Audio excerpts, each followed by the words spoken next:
The building Kim Dae led them to next looked different from the others. It was made of metal and concrete with small windows. Strange music pounded from inside, rhythmic beats that reminded the aliens of war drums. The name Fitness Center was written across the front in large letters. "This is one of our most popular gyms," Kim Dae explained as they approached the entrance. "Open 24 hours a day. Humans love to work out at all times. 24 hours. The Deathworld humans maintained their combat training facilities around the clock. When they walked through the doors, the aliens were hit by a wave of heat and the smell of human sweat. The sound of metal crashing against metal echoed through the air like weapons being forged. Dozens of humans moved through the space, each engaged in what could only be described as voluntary torture. "Welcome to Iron Paradise Gym," Kim Dae said cheerfully. "Let me show you around." The first area contained rows of machines that looked like medieval torture devices. Humans sat or lay on these machines, gripping metal handles and moving heavy weights up and down with their arms and legs. Their faces showed strain and effort, but also something the aliens recognized as determination. A massive human male named Park Jun stood near a metal bar that was loaded with circular metal plates. The bar itself looked heavy enough to crush most beings. The plates added even more weight. Park Jun approached this instrument of torture without any protective gear. "He's going to deadlift 300 kilograms today," Kim Dae said proudly. "New personal record, 300 kilograms. The aliens quickly converted this to their own measurements. It was more than twice the weight of an adult Vorthak warrior in full combat armor. Park Jun bent down and gripped the bar. His muscles tensed as he began to lift. The weight came off the ground slowly but steadily. His entire body shook with effort as he stood up straight, holding the massive load. The other humans in the gym stopped their own activities to watch. When Park Jun completed the lift, they clapped and cheered. Some called out encouragement in what the aliens now recognized as human battle cries. "Good job. Beast mode. You're a machine." Park Jun smiled and carefully lowered the weight back to the ground. Then he walked to a different station to continue his training. "How often does he do this?" Thexval asked. "Park Jun trains 6 days a week," Kim Dae replied. "He's preparing for a powerlifting competition next month. Loves the challenge, competition." Humans turned their strength training into contests to see who could lift the most weight. They pushed their bodies to the breaking point for sport. In another area, a human female named Kang Ri was running on a machine that moved the ground beneath her feet. She had been running for what the alien scanners indicated was over an hour. Her heart rate was elevated but steady. Sweat poured down her face, but she showed no signs of stopping. "The treadmill is great for cardio training," Kim Dae explained. "Ri runs about 10 kilometers every session." The aliens watched in horror as Kang Ri continued her endless running. She was going nowhere, accomplishing no territorial movement. Yet she maintained the pace that would exhaust their own warriors in minutes. The psychological conditioning required to run without purpose was beyond their understanding. Worse, she seemed to be enjoying it. She had small devices in her ears that played music, and she occasionally sang along while maintaining her impossible pace. Near the center of the facility, they discovered what could only be described as a combat training area. Humans lay on their backs on padded benches while other humans stood over them. The ones on the benches gripped heavy metal bars and pushed them up and down repeatedly. "That's Wonho bench pressing." Kim Dae pointed to one pair. "Song Ye is spotting him to make sure he's safe." The aliens watched this ritual with growing alarm. Wonho was clearly practicing combat techniques for fighting from a prone position. Song Ye stood ready to assist or intervene, studying the movements carefully. Wonho pushed the weight up and down 10 times, his arms shaking with effort. His face turned red from strain. Any reasonable being would have stopped, but he continued until his arms could barely move the weight. "Good set," Song Ye said, helping Wonho return the bar to its resting position. "Ready for the next one?" "Ready for more." These humans pushed their bodies beyond normal limits, then immediately prepared to do it again. The aliens noticed that every human in the facility was engaged in similar activities. Some pulled weights toward their chests while sitting in machines. Others pushed weights away from their bodies while lying down. A few hung from metal bars and pulled their entire body weight up repeatedly. "Why do they do this to themselves?" one warrior whispered. Kim Dae overheard. "Exercise is great for physical and mental health. Helps people stay strong, lose weight, build muscle, reduce stress. Most humans try to get at least some exercise every day." "Every day," The Deathworld humans subjected themselves to physical torture daily as a normal part of life. The music that played throughout the facility was clearly designed to enhance combat readiness. Fast rhythms, aggressive lyrics, sounds that would increase adrenaline and block out pain. The aliens recognized it as psychological warfare technology applied to training. In one corner, they found something that challenged their understanding of physics. A human male was walking upstairs that moved downward beneath his feet. He climbed constantly but never reached the top. Step machine, Kimday noted. Great for leg strength and cardio. The human had been climbing these impossible stairs for 30 minutes. His legs moved like pistons, driving his body upward against the machine's resistance. The futility of the exercise seemed to be the point, building mental toughness along with physical strength. Another human used a machine that simulated rowing a boat, but there was no water and no boat. She pulled and pushed against resistance for extended periods, her entire body working in coordination. The aliens realized this was full-body combat conditioning disguised as water transportation training. The most disturbing sight was in an open area where humans performed exercises using only their body weight. They dropped to the ground and pushed themselves up repeatedly. They jumped in place while moving their arms and legs in complex patterns. They held their bodies in rigid positions for extended periods without support. One human named Bei Jun was doing something called burpees. He dropped to the ground, jumped his feet back, performed a push-up, jumped his feet forward, then leaped into the air with his arms raised. He repeated this sequence 20 times without rest. Burpees are tough, Kimday admitted. Full-body exercise. Works everything at once. The aliens watched in fascination as Bei Jun's body moved through the complex sequence. Every muscle group was engaged. His breathing became labored, but he maintained perfect form throughout the exercise. When he finished, instead of collapsing in exhaustion, he moved to a different exercise.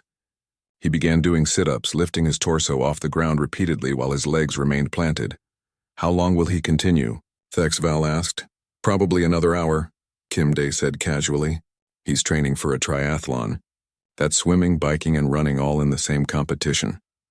3 different forms of extreme physical challenge in one event. The aliens were beginning to understand that human competitive sports were actually elaborate combat trials. The final revelation came when they observed a group of humans in a specialized area. They lifted metal bars loaded with weights from the ground to above their heads in one explosive movement. The speed and power required exceeded anything the aliens had seen. Olympic lifting, Kimday explained. Some of the most technical movements in fitness. Takes years to master. Years of training to perfect techniques that would allow a human to generate maximum power in combat situations. The aliens realized they were witnessing a planet-wide military conditioning program disguised as recreational activity. As they prepared to leave the facility, Thexval noticed signs on the walls advertising classes and programs.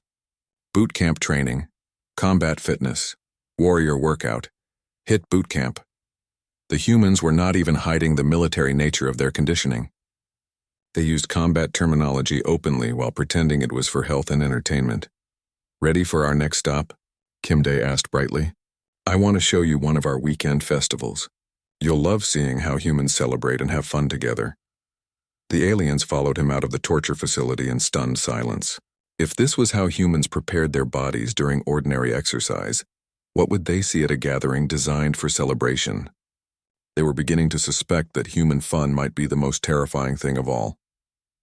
The warm, humid air hit the alien warriors like a wall of poison. Their breathing filters worked overtime as they stepped into the pool area. The sound of splashing water and human voices echoed off the walls. Isn't it lovely?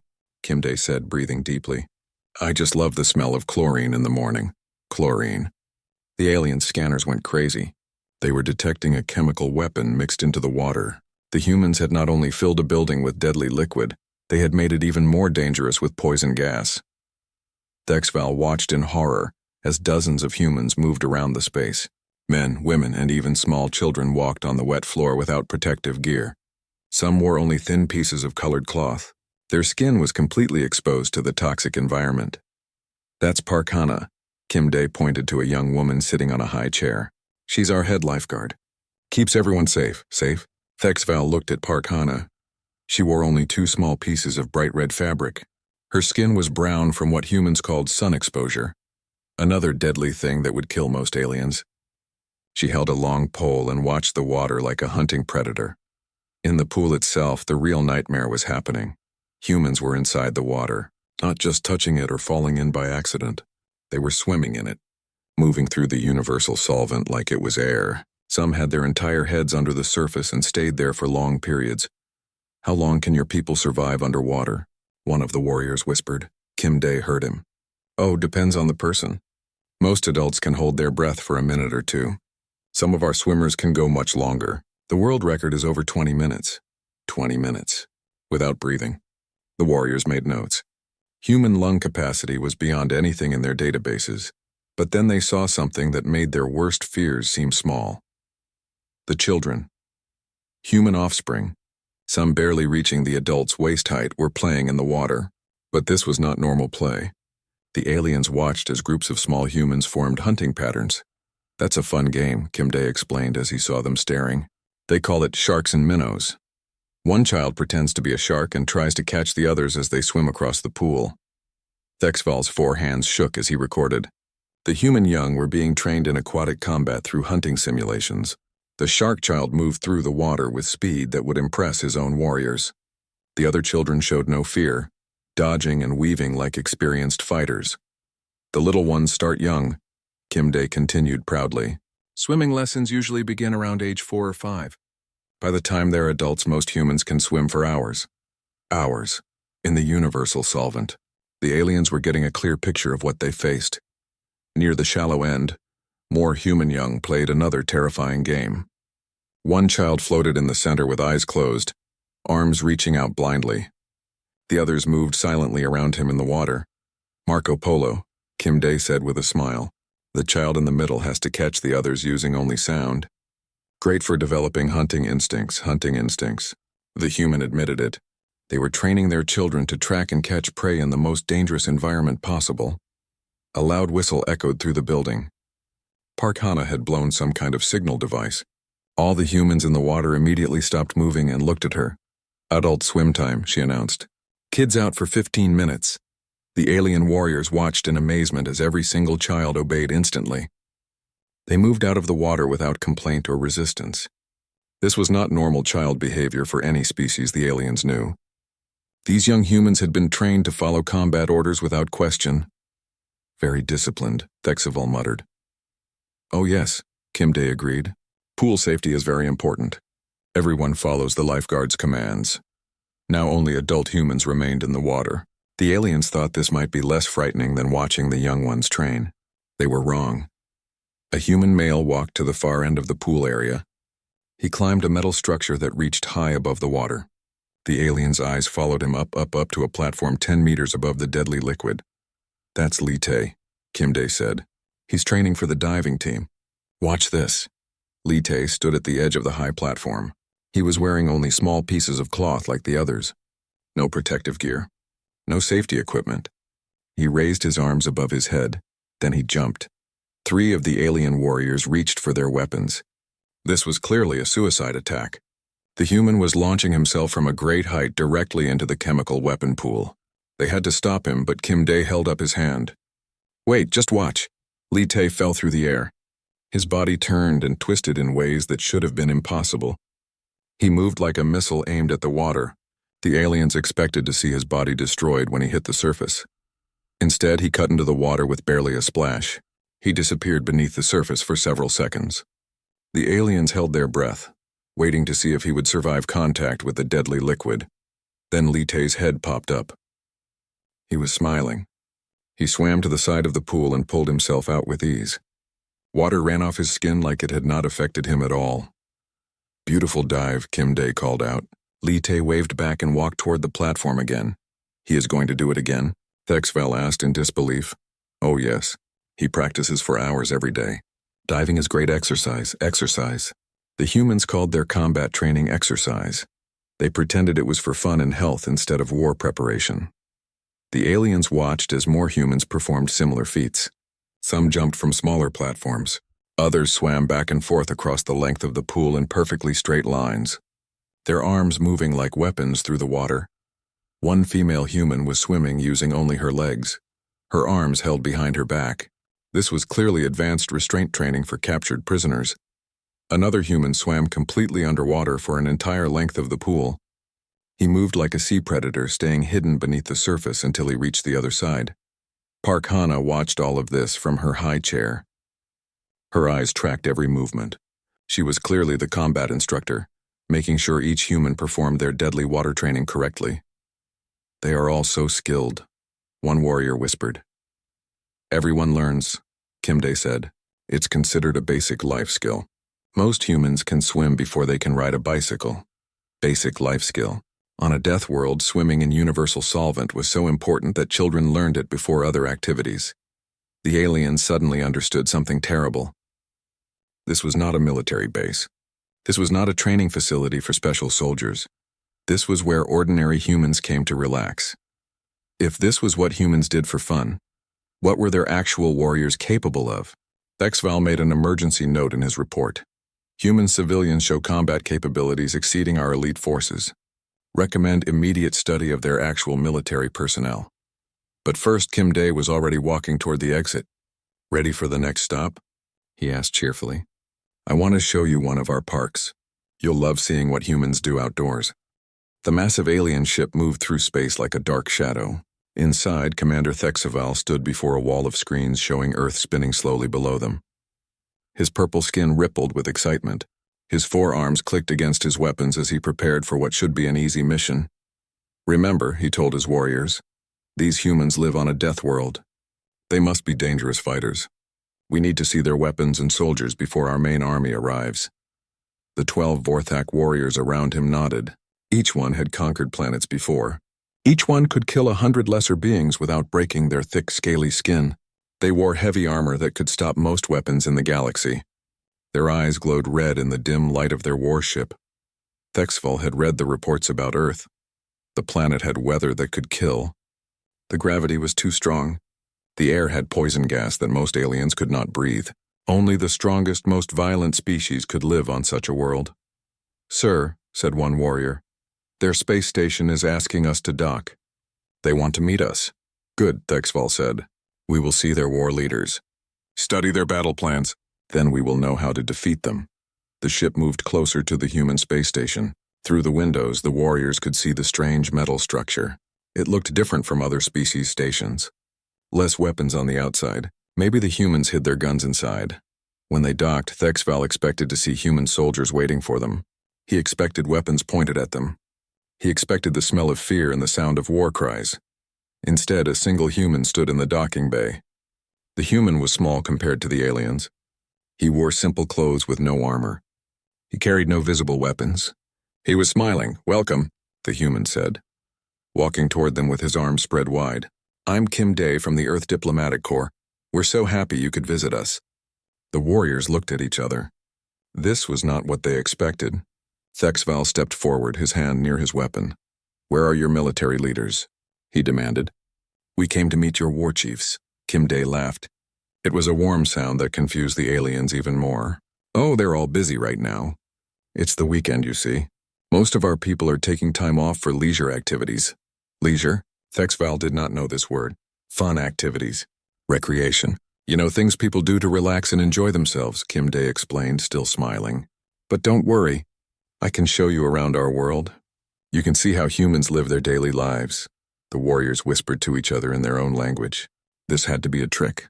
No species from a death world would be this calm around alien invaders. Maybe this Kim Dae was testing them. "We want to see your weapons," Thexval said firmly. "Your training grounds. Your soldier camps." "Well," Kim Dae said, thinking, "I guess I could show you some places where humans gather. There are some really interesting spots where people spend their time. You might find them educational." Thexval decided to accept. Perhaps this human would accidentally reveal military secrets while trying to seem innocent. "Very well. But we stay armed, of course," Kim Dae said. "Whatever makes you comfortable. Oh, you might want to bring some recording equipment. What you're going to see might surprise you." They took a small transport ship down to Earth's surface. The warriors pressed their faces to the windows, looking for military bases and weapon factories. Instead, they saw green spaces and buildings that looked too peaceful. Where were the guard towers? Where were the defensive walls? Kim Dae chatted happily during the trip. He talked about weather and food and something called weekend plans. The aliens could not understand how someone from a death world could be so relaxed. "So," Kim Day said as they landed, "I thought we'd start with one of our most popular gathering places. It's a place where humans of all ages come together for a common activity, very important to our culture." Thexval gripped his weapon tighter. This sounded like a military briefing area. Finally, they would see the true nature of these death world humans. They walked through what Kim Day called a parking lot. Strange metal vehicles sat everywhere. The aliens scanned them for weapons but found none. How did humans travel without war machines? "Here we are," Kim Day announced proudly. The warriors stopped and stared. In front of them was a large building made mostly of glass. Through the windows they could see something that made their blood run cold. Water. Lots of water. "This is our community recreation center," Kim Day said. "The swimming pool is very popular. Perfect place to start understanding human leisure." The aliens looked at each other in shock. The humans had built a facility full of the universal solvent, the liquid that could dissolve most alien species, the substance that brought death to so many worlds. And Kim Day was walking toward it like it was nothing dangerous. "Are you coming?" he called back to them. "Wait until you see what humans do in there. It's really something special." Thexval forced himself to follow. His scanners were already detecting the chemical signature of massive amounts of H2O. His survival instincts screamed at him to run, but he was a warrior. He had to gather intelligence. As they walked through the doors, the sound hit them first. Splashing. Lots of splashing. Then came the sounds that chilled them to their cores. Laughter. Screaming. The sounds of what could only be combat.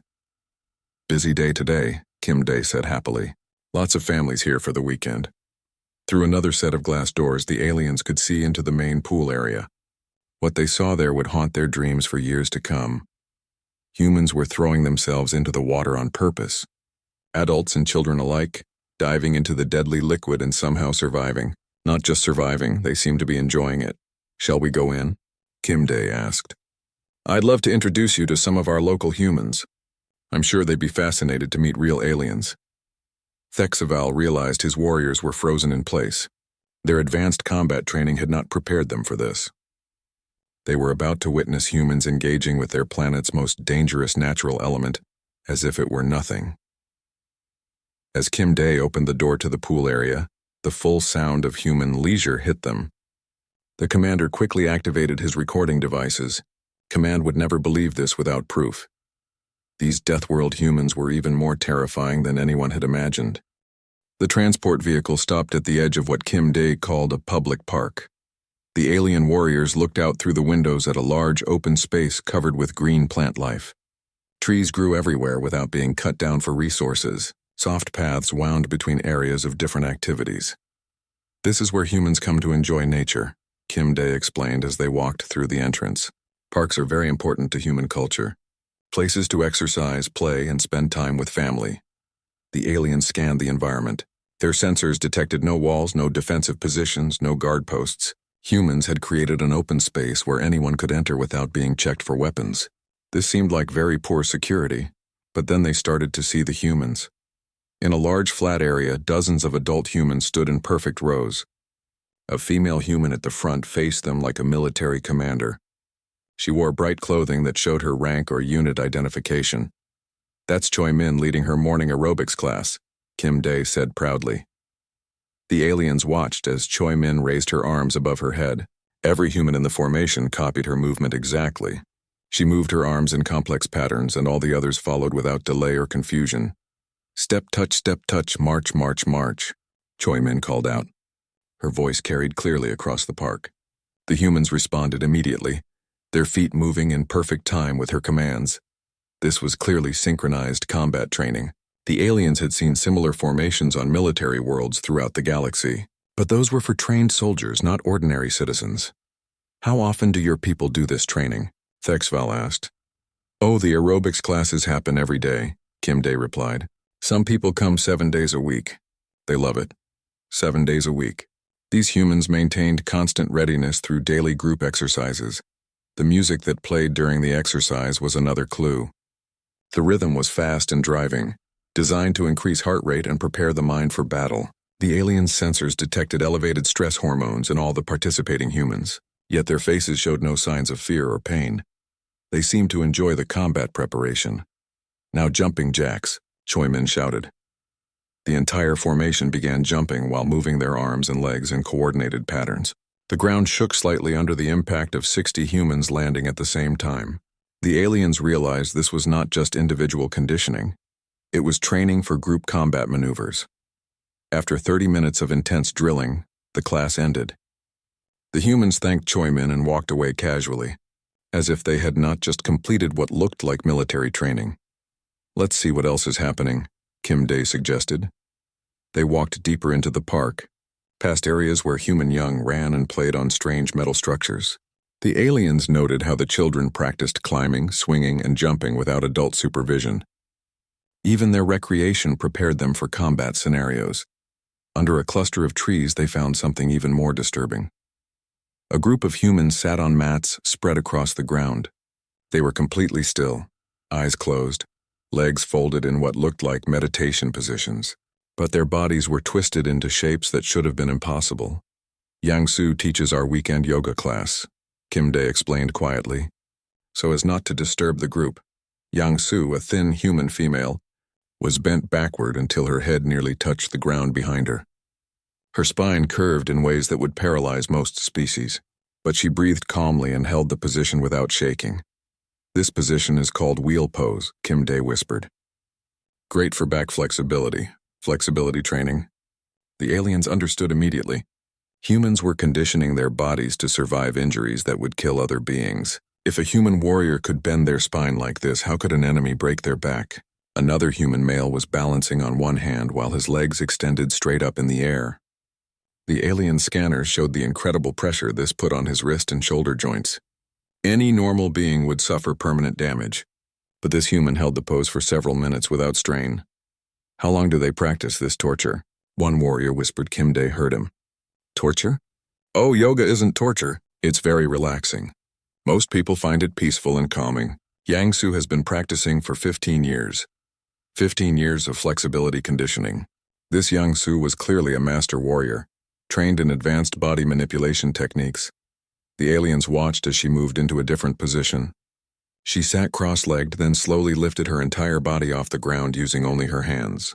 Every muscle in her arms and core engaged as she held herself suspended in the air. "That's called crow pose," Kim Dae noted.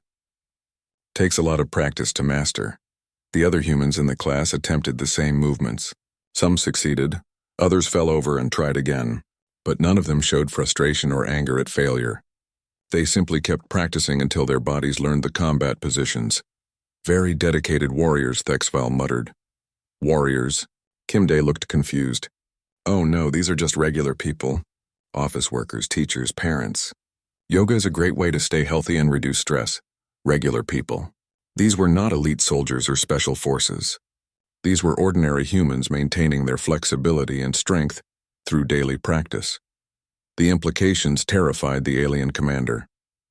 If normal humans could perform these physical feats, what could their actual military do? A new sound caught their attention. Rhythmic pounding that echoed across the park like weapons fire. They turned to see a human female running along one of the paths. "That's Lim Na," Kim Dae said with admiration. "She's training for the city marathon. Runs about 10 kilometers every morning." The aliens stared as Lim Na approached them. She moved at a speed that would be a full sprint for most galactic species. Her breathing was controlled and steady. Sweat covered her skin, but she showed no signs of exhaustion or distress. As she passed them, she smiled and raised one hand in a friendly greeting. Her stride never changed. She continued down the path at the same impossible pace. "How long has she been running?" Thexval asked. Kim Dae checked a small device on his wrist. "About 45 minutes so far. She usually does an hour-long route." "An hour? At sprint speed?" The aliens' own elite scouts could not maintain such pace for more than minutes before collapsing. "Is this normal for humans?" another warrior asked weakly. "Pretty normal for people who enjoy running," Kim Dae replied. "The marathon she's training for is 42 kilometers. Takes most people 4 to 6 hours to complete." The aliens tried to process this information. Humans regularly engaged in endurance trials that would kill most galactic citizens. They did this voluntarily, for enjoyment. In another area of the park, they discovered more evidence of human physical superiority. Children played on metal structures that tested every aspect of combat readiness. They watched Kimbo, a small human female who could not be more than 8 years old, climb across a series of metal bars using only her hands. She moved from bar to bar like she was swinging through trees, her small body spinning and turning as she navigated the obstacle course. Monkey bars are great for upper body strength, Kimday observed. Upper body strength training for children. The aliens noted how the young human showed no fear of falling. She trusted her grip strength completely as she swung several meters above the ground. At another station, children lined up to use what looked like a sliding attack platform. Each child climbed high stairs, then launched themselves down a smooth metal slope at dangerous speeds. They landed in sand at the bottom, rolled to their feet, and ran back to do it again. They trained the young ones early, Thexval said. Train them? Kimday laughed. They're just having fun. Kids love playgrounds. It's one of the best parts of childhood. Fun. The humans had convinced their children that combat conditioning was entertainment. The psychological programming was more advanced than anything in the aliens' military databases. As they walked back toward their transport, the warriors were silent. Each of them was processing what they had witnessed. Humans engaged in activities that would serve as elite military training on any other world. They did these things daily. They taught them to their children. They called it leisure. Kimday seemed happy with their visit. Ready for the next stop? I want to show you one of our fitness centers. It's where humans go for more intensive exercise, more intensive. The aliens looked at each other in growing dread. If what they had seen was casual recreation, what did humans consider intensive exercise? Thexval updated his mission log. Human civilians demonstrate physical capabilities beyond our military standards. Their recreational activities serve as advanced combat training. Recommend extreme caution in all future contacts. But he knew his duty required him to see more. The invasion fleet needed complete intelligence about human capabilities, even if that knowledge might be too terrible to bear. The sound reached them before they saw the festival. Music, laughter, and the voices of hundreds of humans mixed together in a celebration that could be heard from several blocks away. Kimday led the alien warriors through streets lined with colorful banners and signs advertising the annual spring festival. This is one of our biggest community events, Kimday explained as they approached the festival grounds.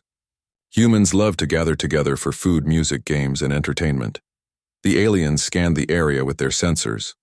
Hundreds of humans moved through the festival in what appeared to be organized chaos.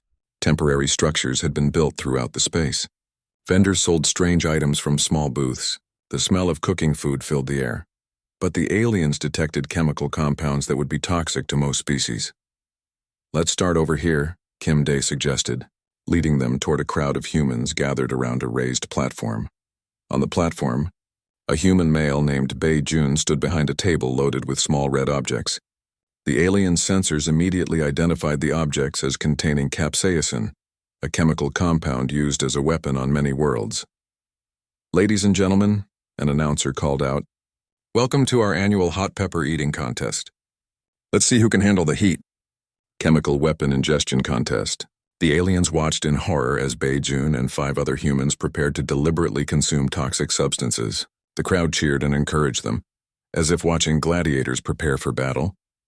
These peppers rate over 1 million Scoville units, the announcer continued. That's hot enough to stop most mammals in their tracks.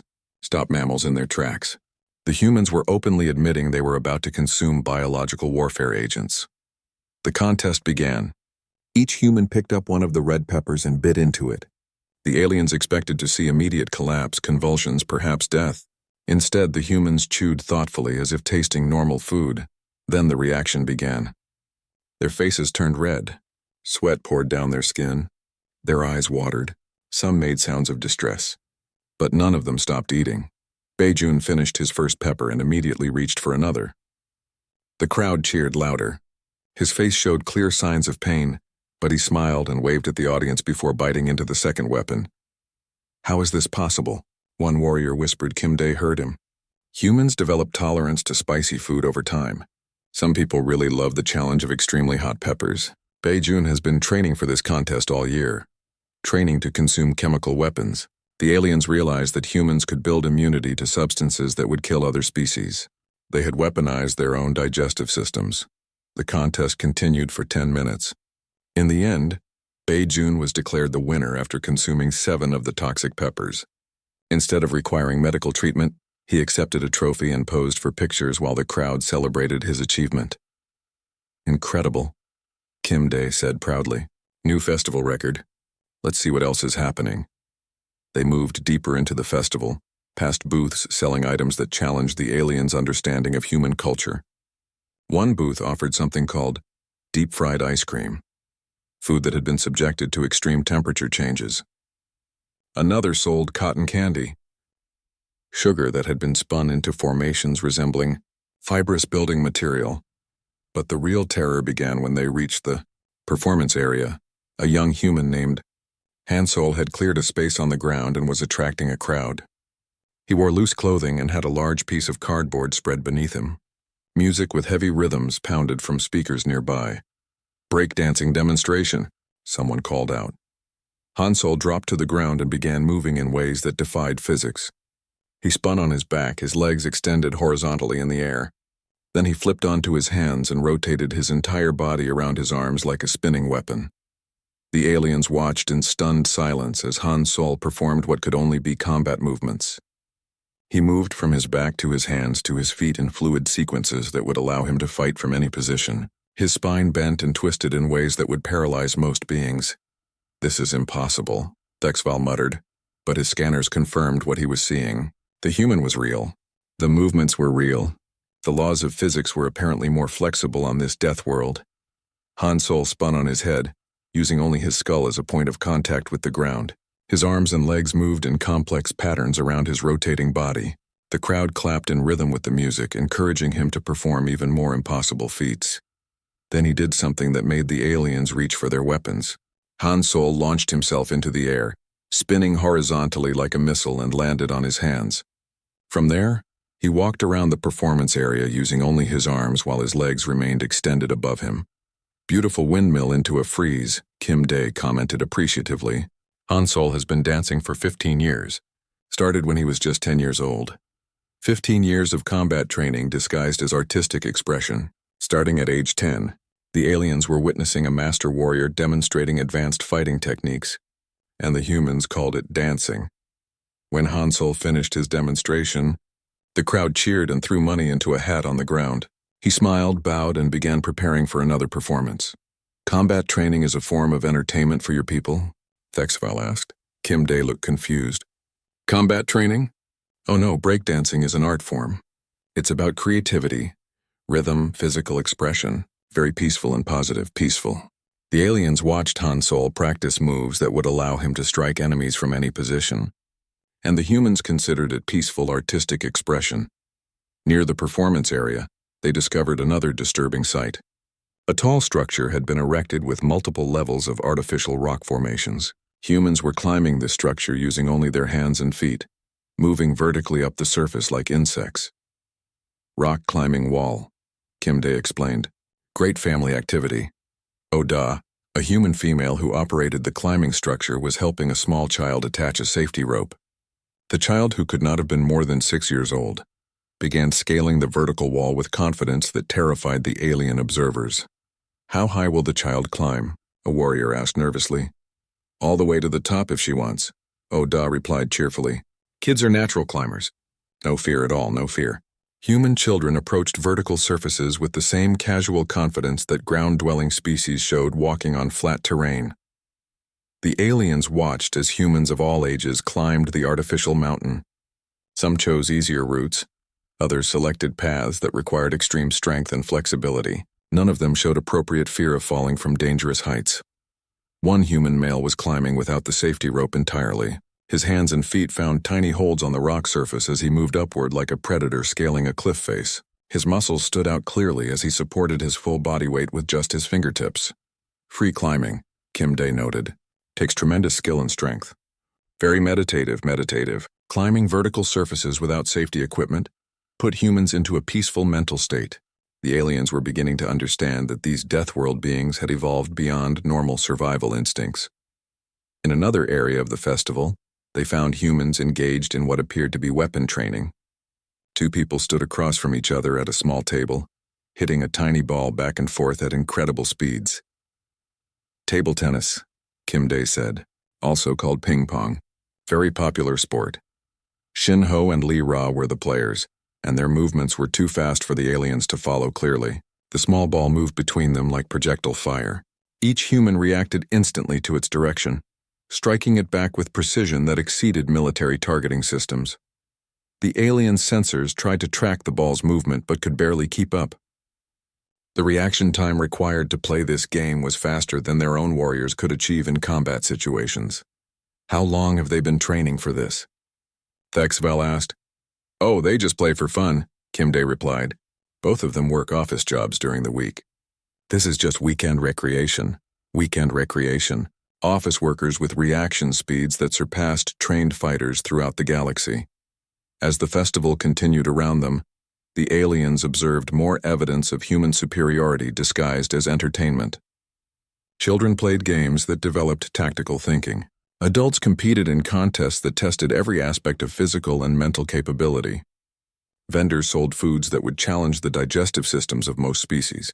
The music that played throughout the festival was designed to maintain high energy levels and emotional engagement. The aliens recognized it as psychological warfare technology being used to enhance the festival experience. But the most disturbing realization came as they prepared to leave. The humans were not pretending to be weak or hiding their capabilities. They were demonstrating exactly what they could do, and they genuinely considered it normal recreational activity. Ready to head back? Kim Dae asked. I hope you enjoyed seeing how humans spend their leisure time. Pretty typical weekend for most people. Typical weekend. What the aliens had witnessed was beyond the capabilities of elite forces on most worlds, and humans considered it ordinary relaxation.